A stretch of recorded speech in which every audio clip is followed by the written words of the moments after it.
নমস্কার বন্ধুরা, আজকে নিয়ে এসেছি আলু আর কাতলা মাছের একটা রেসিপি। তার জন্য কাতলা মাছগুলো প্রথমে নুন হলুদ দিয়ে মাখিয়ে রেখেছিলাম, দিয়ে সর্ষের তেলে ভেজে নিয়েছি। সর্ষের তেলে ভেজে রেখে দিয়ে কড়াইয়ে তেলের মধ্যে জিরে শুকনো লঙ্কা ফোড়ন দিলাম, দিয়ে আলু দিয়ে দিলাম। আলুটা ভাজা ভাজা করে কুচিয়ে রাখা টমেটো দিলাম, টমেটো দিয়ে জিরে গুঁড়ো আর হলুদ আর লবণ দিয়ে হালকা কষিয়ে নিলাম। কিছুটা কষিয়ে নেওয়ার পর আদা আর কাঁচা লঙ্কা বেটে দিয়ে দিলাম।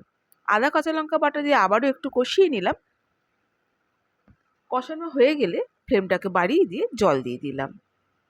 জলটা দিয়ে ফুটে গেল, তারপরে ভেজে রাখা মাছগুলো দিয়ে দিলাম। মাছগুলো দিয়ে লো ফ্লেমে কিছুক্ষণ রেখে তারপরে ফ্লেমটাকে বাড়িয়ে দিতে হবে। যখন ফ্লেমটা আমি বাড়িয়ে দিলাম, এর মধ্যে দিয়ে দেবো গরম মশলা বাটা। এর মধ্যে আছে লবঙ্গ, দারচিনি আর এলাচ।